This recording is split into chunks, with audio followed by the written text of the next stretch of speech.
क्या होगा answer? A solution has a higher boiling point than pure solvent because solution का जो boiling point होता है प्योर सॉल्वेंट से ज्यादा क्यों होता है? ऑप्शन ए में है vapour pressure of solution increases, B में है vapour pressure of solution decreases, C में है एटमॉस्फेरिक प्रेशर इंक्रीजेज और डी में है इंटरमॉलिक्यूलर फोर्सेस वैनिश। क्या होगा आंसर? करेक्ट आंसर क्या होगा? वेपर प्रेशर डिक्रीज करता है। गुड, ठीक है। सॉल्यूशन का क्या वेपर बॉइलिंग पॉइंट ज्यादा हो जाता है, क्यों? क्योंकि वेपर प्रेशर जो सॉल्यूशन का है वो क्या होता है? बढ़ जाता है। ठीक है, तो आंसर हो जाए तो सॉरी घट जाता है। हाँ, vapour pressure of solution decrease कर जाता है, इसीलिए बॉइलिंग पॉइंट बढ़ जाता है।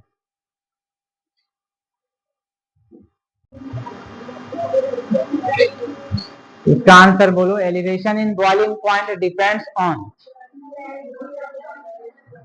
Mass of solvent only. Elevation of boiling point केवल मास ऑफ सॉल्वेंट पे डिपेंड करता है? नहीं। वॉल्यूम ऑफ सॉल्यूशन ओनली, केवल वॉल्यूम पे डिपेंड करता है? मोलालिटी ऑफ सॉल्यूशन पे डिपेंड करता है। ठीक है, तो करेक्ट आंसर क्या होगा? सी हो जाए। केवल मास पर डिपेंड नहीं करेगा, क्योंकि नंबर ऑफ पार्टिकल्स पे डिपेंड करता है। तो नंबर ऑफ पार्टिकल्स मोल पे डिपेंड करता है, और मोल बराबर मास बाय मोलर मास होता है, सिर्फ मास नहीं होता है। तो मास ओनली नहीं होगा, ये इनकरेक्ट हो जाएगा। वॉल्यूम ओनली नहीं होगा। ठीक है, तो क्या हो जाएगा? प्रेशर ऑफ गैस ओनली भी नहीं होगा, तो एक ये सही होगा। Molality of solution, molality of solution के डायरेक्टली प्रोपोर्शन होता है एलिवेशन ऑफ बॉइलिंग पॉइंट। देखो क्या दिया हुआ है, सबसे पहले गिवन क्या क्या है इसको लिख लो पहले। गिवन क्या है? 2 gram of non volatile solute. Non volatile solute को किसे डिनोट करते हैं? सॉल्यूट को बी से। तो नॉन वोलाटाइल सॉल्यूट का मास दिया हुआ है, यानी कि दिया हुआ है WB। WB कितना है? 2 gram. Dissolve in 100 gram of water, 100 gram of water, यानी सॉल्वेंट का मास दिया हुआ है। सॉल्वेंट का मास मतलब WA कितना है? 100 ग्राम। ठीक है।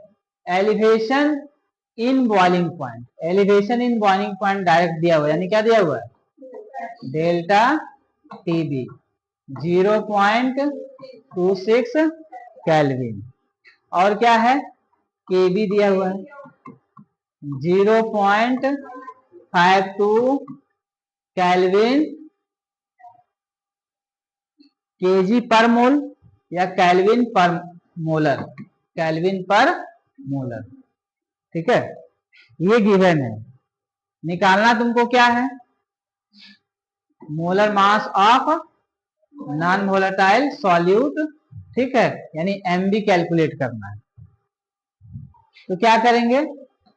फॉर्मूला अप्लाई करेंगे। कौन सा फॉर्मूला? फॉर्मूला बोलो। ये फॉर्मूला बहुत ही इंपॉर्टेंट है, याद रखना। ठीक है, डेल्टा TB बराबर KB इंटू M। इसको क्या लिखते हैं हम लोग? WB divided by MB into WA into 1000। ठीक है, डेल्टा TB बराबर M याद है तो वहां से भी लिख सकते हो, नहीं तो डायरेक्ट जो फॉर्मूला आया था वहां से भी MB निकाल सकते हो। ठीक है, MB बराबर क्या हो जाएगा? KB into WB divided by WA delta TB into 1000। अब क्या करना है? सबका वैल्यू पुट करना है। सबका वैल्यू पुट करो। KB कितना है?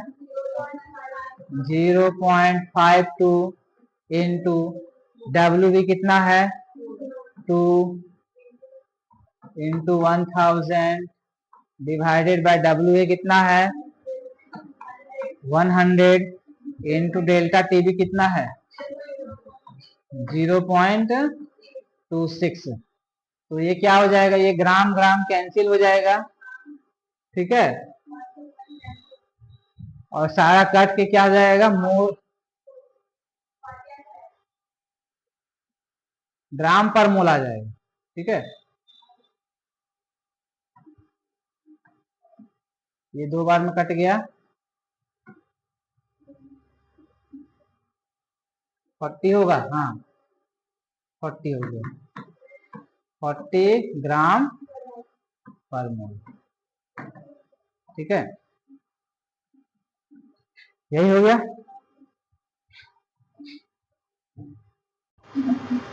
तो यहां भी क्या करना है, पहले गिवन क्या क्या है उसको लिख लो, ठीक है। गिवन डेटा क्या क्या है, what is the boiling point of solution, boiling point of solution निकालना है, यानी टीबी या टीएस निकालना है, क्या होगा, ठीक। Prepared by dissolving 1 mole solute in 1 KG water, यानी मोल्स ऑफ सॉल्यूट डायरेक्ट दिया हुआ है, एनडी बराबर कितना दिया हुआ है 1 मोल, ठीक है, और डब्ल्यू ए कितना दिया हुआ है 1 केजी। जब केजी में होगा तो 1000 से मल्टीप्लाई नहीं करेंगे मोलालिटी में। Normal boiling point of water, water का नॉर्मल बॉइलिंग पॉइंट दिया हुआ, यहाँ भी क्या है वो केल्विन पर एम है ये, ठीक है, मोल नहीं है, ठीक है। तो बॉइलिंग प्योर बॉइलिंग पॉइंट ये दिया हुआ है, यानी टी नॉट बी दिया हुआ है, टी नॉट कितना दिया हुआ है बी 100 डिग्री सेल्सियस, ठीक है। के बी दिया हुआ है, के बी कितना है 0.52 केल्विन पर मोलल, पर मोलल पर एम, ठीक है। तो क्या करना है, डायरेक्ट यही कॉन्सेप्ट अप्लाई करेंगे। डेल्टा टीबी बराबर क्या होता है, डेल्टा टीबी बराबर केबी इंटू एम, डेल्टा टीबी बराबर केबी इंटू एम। और हम लोग जानते हैं कि डेल्टा टीबी बराबर क्या होता है, डेल्टा टीबी बराबर क्या होता है टी एस या TB minus T not be.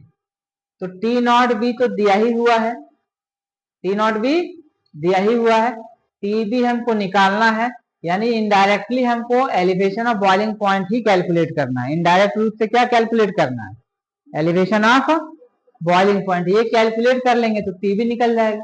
तो डायरेक्ट फॉर्मूला में बैठाओ, के बी कितना हो गया 0.52 केल्विन पर मोलल, ठीक है, इनटू मोलालिटी क्या आ जाएगा moles of solute NB divided by W A, NB दिया हुआ है कितना 1, ठीक है। एम बराबर क्या होता है moles of solute divided by mass of solvent, किस में केजी में, केजी में रहेगा 1000 से मल्टीप्लाई करने की जरूरत नहीं है, तो ये केजी में ही दिया हुआ है, तो 1 डिवाइडेड बाय 1, ठीक है, इतना मोलल। तो मोलालिटी और पर मोलालिटी ये कैंसिल हो जाएगा, ये कितना बच जाएगा 0.52 केल्विन। और क्या बताए थे delta TB change in temperature, जितना केल्विन में होता है उतना ही क्या होता है डिग्री सेल्सियस में भी होता है। तो 0.52 केल्विन लिखो, या इसको लिख सकते हैं कि 0.52 डिग्री सेल्सियस, 0.52 डिग्री सेल्सियस, ठीक है। तो डेल्टा टीबी निकल गया, तो देयरफॉर हम लोग क्या निकालना है, हम लोग को टीबी। तो टीबी बराबर क्या हो जाएगा delta TB plus T not be, ये माइनस है उधर चला जाएगा प्लस हो जाएगा, और वैल्यू पुट कर दो, डेल्टा टीबी कितना हो गया 0.52 प्लस ये 100 इतना डिग्री सेल्सियस, यानी 100.52 डिग्री सेल्सियस। या केल्विन में निकालना चाहते हो तो इसको डिग्री सेल्सियस में जो है 273 ऐड कर दोगे तो किस में आ जाएगा केल्विन में, समझ गए। अब ये तुम लोग के लिए होमवर्क क्वेश्चन, ठीक है। 0.5 मोल दिया हुआ है सॉल्यूट का, डिजॉल्व है किसमें 2 kg ऑफ सॉल्वेंट में, तो calculate elevation in boiling point. ये होमवर्क रहा, घर से इसको सॉल्व करके लाओ।